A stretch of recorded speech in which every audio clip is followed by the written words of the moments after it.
வணக்கத்தை தெரிவித்துக் கொள்கிறேன். என் பெயர் ஆவுமாசி. நான் ராமரை பற்றி சில வரிகள் பேச வந்துள்ளேன். ராமபிரான் இந்த பூலோகத்தில் அவதரித்த நாள் தான் ராமநவமி என்று நாம் எல்லாரும் சிறப்பாக கொண்டாடி கொண்டு வருகின்றோம். அயோத்தியை ஆண்ட மன்னர் தான் தசரத சக்கரவர்த்தி. தசரத சக்கரவர்த்திக்கு கோசலை, சுமித்திரை, கைகேயி என்ற 3 மனைவிகள் இருந்தனர். ஆனால் வெற்றி கொடி கட்டி பறந்த தசரத சக்கரவர்த்திக்கு குழந்தை பாக்கியம் இல்லை. ராஜாக்களின் ஆட்சி காலத்தில் அவரவர் ராஜ்யத்துக்குன்னு குலகுரு ஒருவர் இருப்பாங்க. ராஜாவின் குலகுருவான வசிஷ்ட முனிவரிடம் சென்று நான் குழந்தை பாக்கியம் பெற என்ன செய்ய வேண்டும் என்று கேட்டார். அதற்கு வசிஷ்ட முனிவர் உன்னுடைய அரண்மனையில் ஒரு யாகம் ஒன்றை நடத்த வேண்டும் என்று கூறினார்.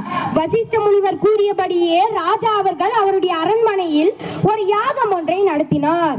யாகம் சிறப்பாக நடந்து கொண்டிருந்த பொழுது யாகத்தில் இருந்து யக்னீஸ்வரர் தோன்றி பாயாசம் நிறைந்த ஒரு குடுவையை மன்னரிடம் கொடுத்துவிட்டு இந்த பாயாசத்தை உங்களுடைய மனைவிகள் 3 பேரும் குடிக்க வேண்டும் என்று கூறினார்.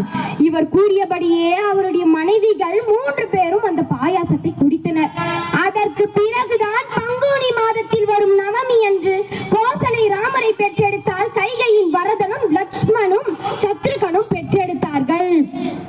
ராமர் வசிஷ்ட முனிவரிடம் சென்று பல வித்தைகளை கற்று தேர்ந்தார். ராமரின் கைப்பட்டு பரமேஸ்வரனின் வில் உடைந்ததால் சீதை அவரை மணமுடித்துக் கொண்டார். கைகை பெற்ற வரத்தாலும் கூனியின் சூழ்ச்சியாலும் வனவாசம் சென்றார் ராமர். வனவாசம் சென்ற இடத்தில் ராவணன் என்ற கொடூர அரக்கனால் தேவி சீதா சிறை பிடிக்கப்பட்டார். தேவி சீதாவை தேடி சென்ற வழியில் சுக்ரீவருக்காக வாலியை வதம் செய்தார் ராமர். பின்பு அனுமனின் உதவியோடு கடல் மார்க்கமாக பாலம் ஒன்றை அமைத்து இலங்கை சென்று ராமனிடம் போர் தொடுத்து தேவி சீதாவை வென்று நாடு திரும்பி ஆட்சி அமைத்தார் ராமர். ஒரு மனிதனாக பிறப்பவர் எப்படி வாழ வேண்டும் என்பதற்கு உதாரணமாகவும் ஒரு நாட்டின் அரசர் எப்படி இருக்க வேண்டும் என்பதற்கு உதாரணமாகவும் திகழ்ந்தவர் ராமர். அவருடைய அழகை பற்றியும் தேஜஸை பற்றியும் நம்மால் வாயில் சொல்லிடவே முடியாது. அவ்வளவு அழகான தோற்றம் கொண்டவர் ராமர். அவருடைய வாழ்க்கையில் எத்தனை கஷ்டங்கள் எத்தனை இன்னல்கள் வந்த போதிலும் நேர்மை தவறாமல் நடந்து கொண்டவர் ராமர் என்று கூறி விடைபெறுகிறேன். நன்றி, வணக்கம். ஏடுதோக்கி பள்ளியில் இன்று பயிலும் பையன் நான் நாடு காக்கும் தலைவனாய் நாளை விளங்க போகிறான்.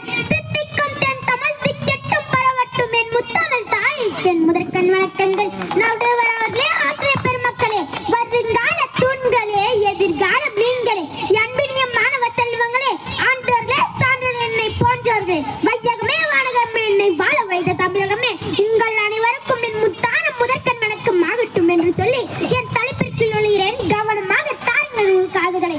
அனைவருக்கும் வணக்கம். என் பெயர் பவி. நான் இன்று ராமர் என் நவமி தீ என்று பிறந்தார் என்று